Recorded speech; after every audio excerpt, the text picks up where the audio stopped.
Desa Rai, Liku, Lawak itu Desa Rai rasanya yang paling berat penampilannya karena dia itu keluar pertama ngomong sendiri. Senior-senior mungkin dari sana yang dilirik sama senior. Oh, ini jadi adok nih desa nih gitu. Tergantung yang kita mainkan umpannya. Likunya siapa itu. Likunya kan beda-beda, dia punya karakter beda. Dia punya untuk mancingan kita beda.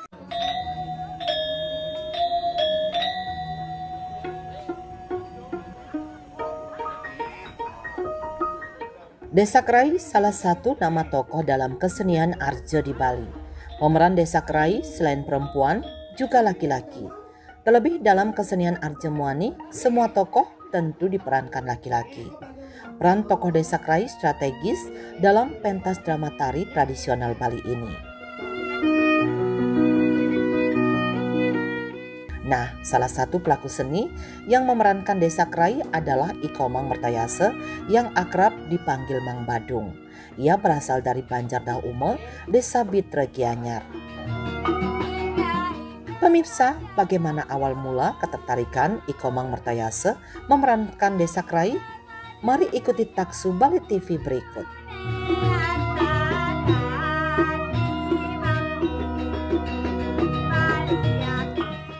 Lahir di lingkungan keluarga seniman, Iko Mang Mertayase tertarik seni sejak usia sekolah. Bakat seni rupanya menurun dari neneknya yang seorang penari joget. Pada usia sekolah menengah, Mang Badung selain belajar tari lepas juga tertarik Megite Santi. Suaranya yang merdu dalam melantunkan tembang mendapat perhatian masyarakat pecinta seni. Ia pun sering ngayah Mesanti saat ada kegiatan upacara keagamaan. Demikian juga saat ada acara siaran langsung Megite Santi di radio, Mang Badung sering bergabung. Demikian juga saat ada acara siaran langsung Megite Santi di radio, Mang Badung sering bergabung. Bahkan ia pernah mendapat juara lomba kidung se-Kabupaten Gianyar berkat memiliki kemampuan yang baik di bidang ini. Tak hanya makidung, Mang Badung juga memiliki kemampuan melawak. Maka tak heran, ia bersama temannya pernah mendapat juara 1 lomba lawak se-Bali.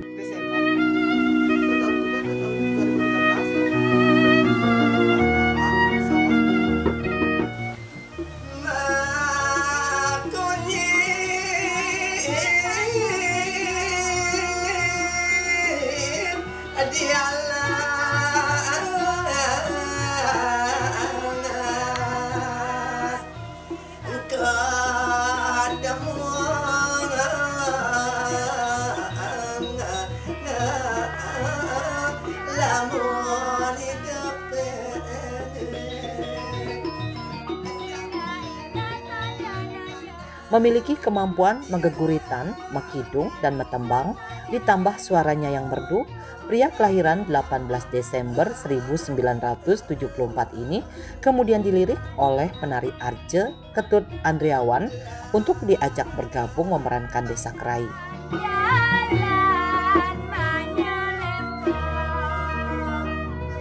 Berdasarkan modal keberanian dan belajar secara otodidak, Mang Badung akhirnya berani tampil di panggung memerankan Desa Rai. Ayah dari Putu Egi Pratama ini kemudian terus mengasah kemampuannya memerankan Desa Rai, termasuk terus menggali bahan dialog maupun lawakan untuk menghibur agar selalu segar dan kekinian. Akhirnya namanya pun makin dikenal sebagai pemeran Desa Rai dan jadwal manggungnya semakin padat.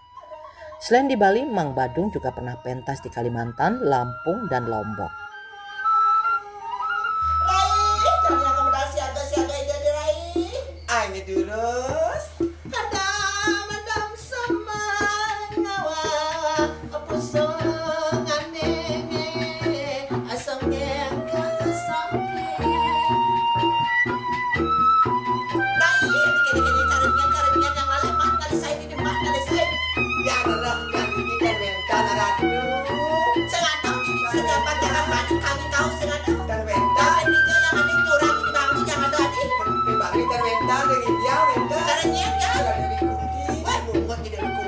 Sebelum Tiang menjadi Desa Rai, memang Tiang senang tari lepas.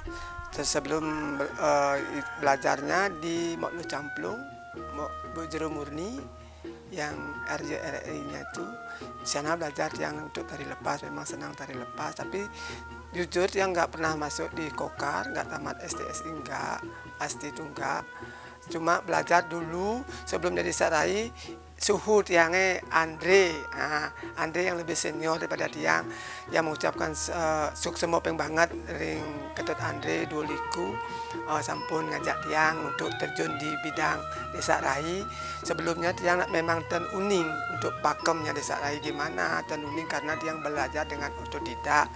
Seperti kata beliau Ketut Andre, memang tiang dari dulu memang senang mesanti, ngayah-ngayah ring puro mesanti. Mungkin Andre itu melihat dari tiang, karena tiang bisa mesanti, saya diajak untuk terjun ke desa rai. Jujurnya sebelum terjun ke desa rai itu berpikir 2 kali lipat, saya berpikir berapa kali dia ngajak, saya berpikir karena gimana ya, bisa nggak, karena kita sekolah nggak di situ, nggak pernah gitu loh.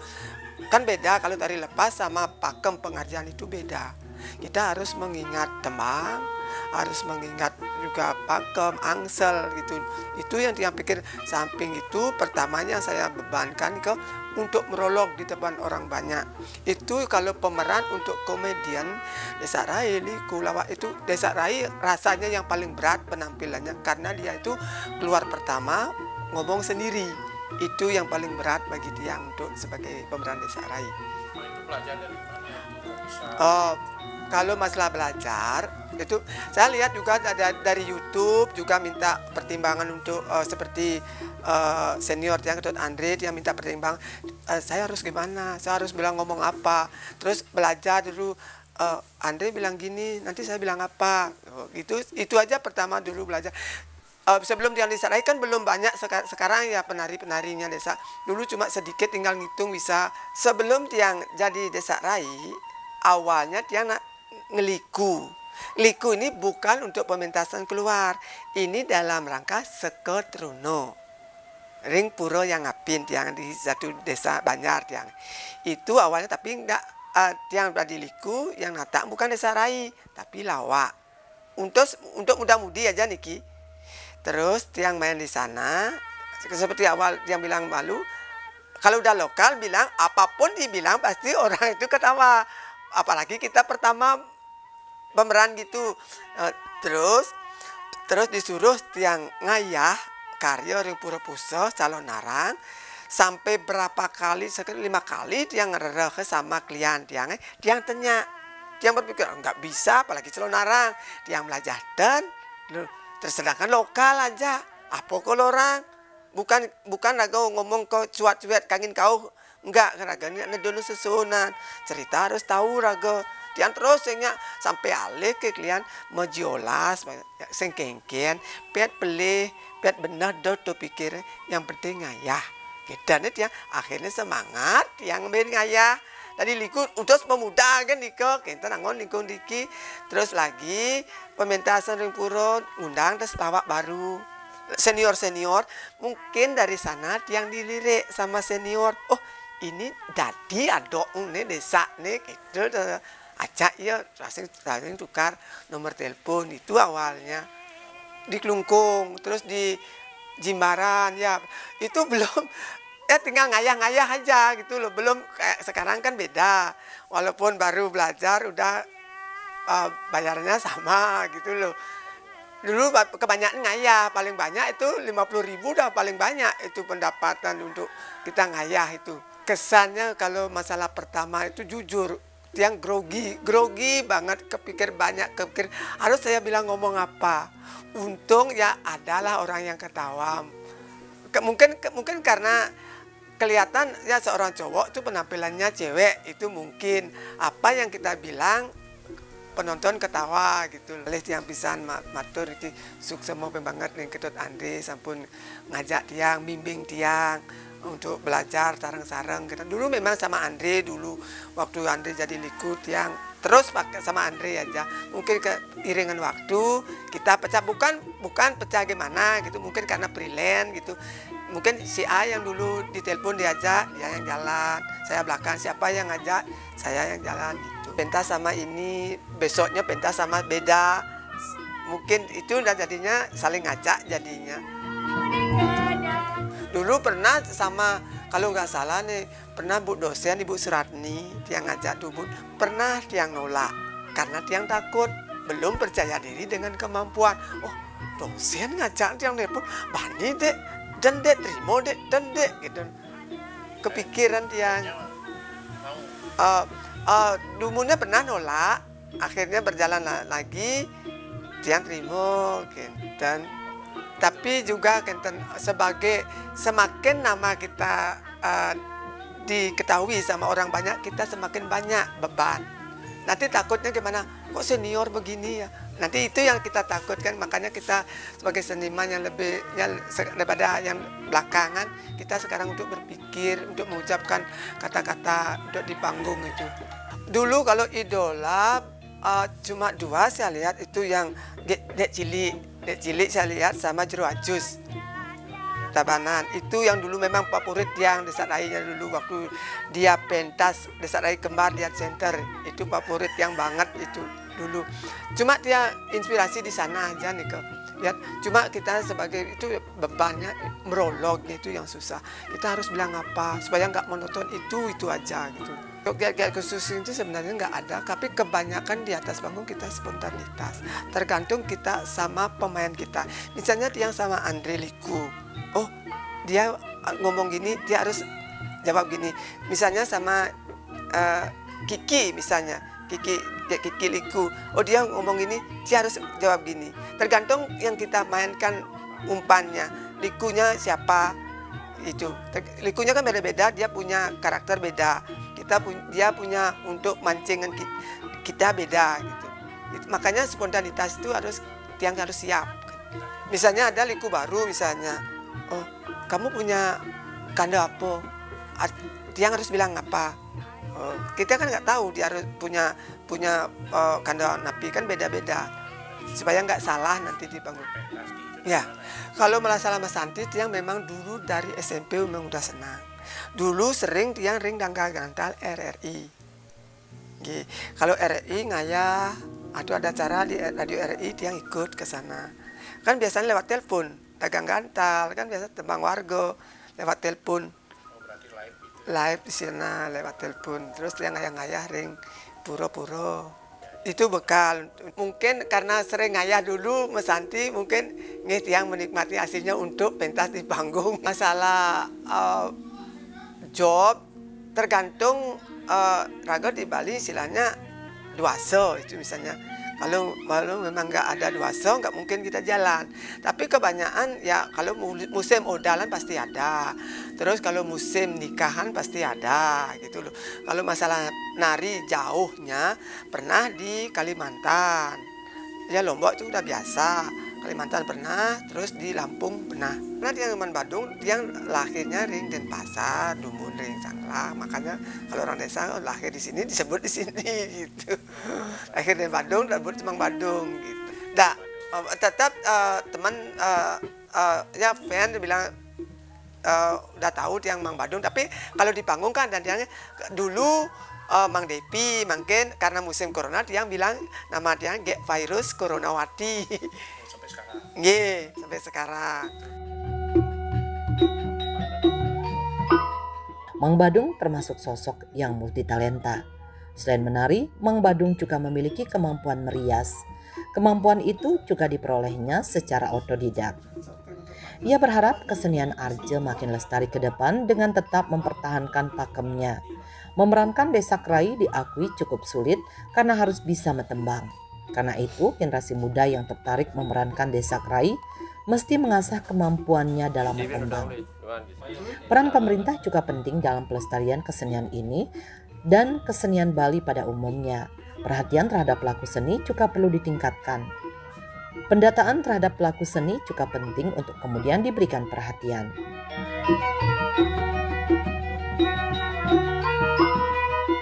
Kalau prospek ke depan kalau bisa ya untuk seniman Arjo ini namanya istilahnya dari turun-temurun nggak mungkin akan hilang. Kan iki udah dari leluhur, nggak mungkin kayaknya nggak bisa hilang ini. Pasti kalau raga istilahnya namanya ada bibit-bibit baru, yang tua-tua pasti akan mundur melihat situasi dan kondisinya aja nih. Kalau masalah aja kalau bisa dilestarikan lah. Saya lihat kebanyakan, walaupun saya nggak sekolah di bidang seni tari, saya lihat kebanyakan begitu. Pertama, istilah pupuh kebanyakan kurang. Saya lihat pupuh kebanyakan kurang. Terus pakem pengajian juga kebanyakan kurang. Sekarang karena kalau dipakai pakem itu saya lihat kurang lah. Tapi karena kekomodern sekarang zamannya. Kalau dipakai pakem banget, masyarakat tidak menerima.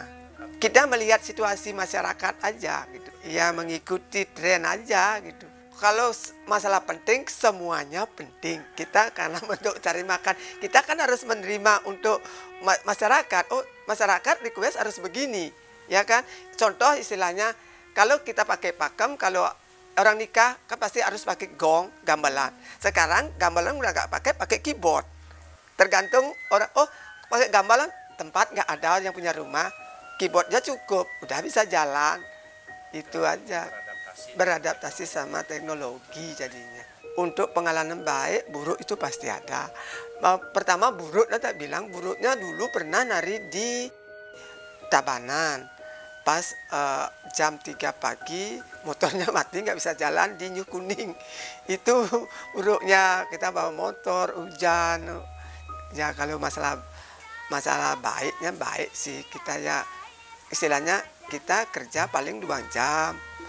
Ya dapatlah honornya lah lumayan. Itu yang janganlah munafik masalah itu, pasti itu.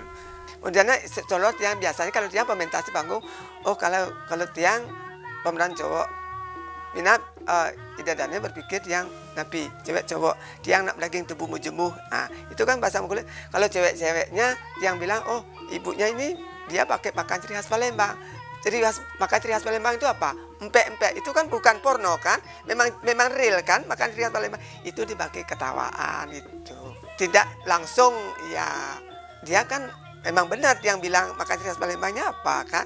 Itu dipakai itu misalnya. Iya, enggak spontan langsung bilang yang porno enggak. Juga kita jaga juga. Harapan tiang nah, untuk seniman. Oh yang juga yang baru-baru juga yang juga kita mau bilang sekolah Drike kalau bisa ini tolong diperkuat namanya pakemnya dulu, terus tembangnya. Masalah pelawakan itu kan bebas, kita punya ide sendiri. Nika gini harapan tiang pakemnya dulu. Makin kan kebanyakan liku-liku itu pakemnya pakaiannya beda kan, udah kekinian gitu maksudnya. Ya kalau biasa kalau perlombaan orang dibilang di PKB bisa itu pasti pakem yang jalan, nggak mau modern. Kalau untuk pementasan biasa itu kemungkinan harapan tiang untuk niki untuk pemerintah kalau bisa seniman itu tolong kalau misalnya di desa misalnya siapa aja senimannya dicatat atau diberikan apa tunjangan. Misalnya kalau pakai umur aja, bukan bisa umur segini seniman dapat tunjangan apa gitu. Kalau untuk pemerintah kalau bisa.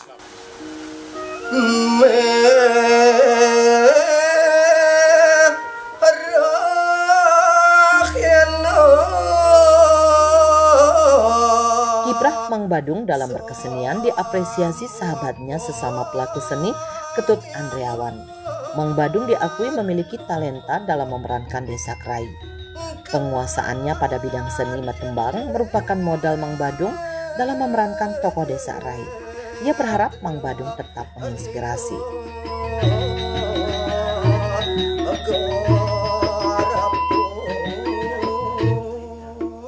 Badung tuh luar biasa memangnya walaupun sekolahnya tidak diisi atau di SMKI, tapi dia punya talenta yang luar biasa. Pertamanya Tiang juga ketemu sama beliau nih ke kita sama-sama di sini tetangga berteman gitu kan.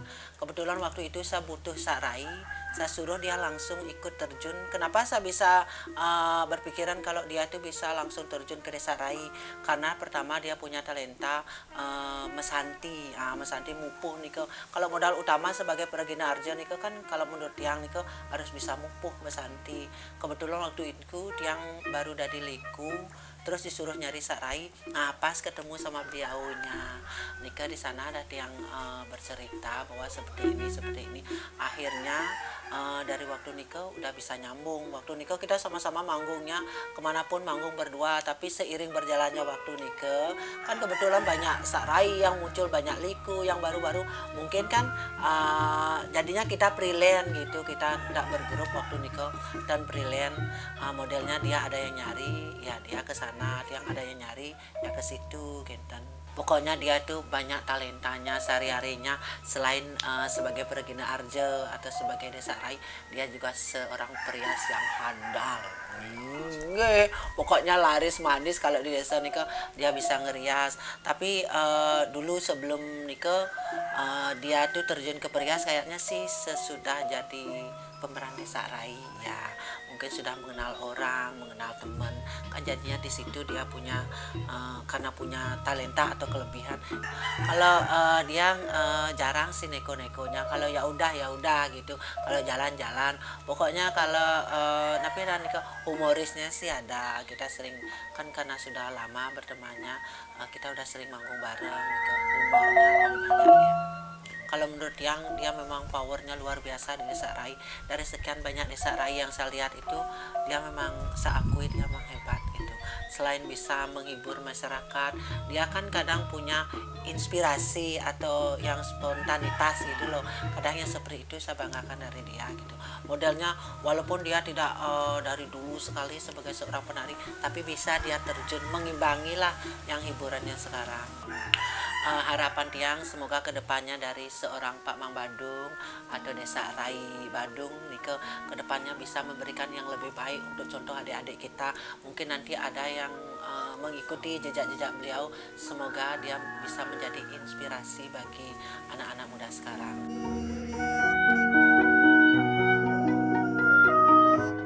Pemirsa, demikian kiprah Komang Mertayase dalam berkesenian.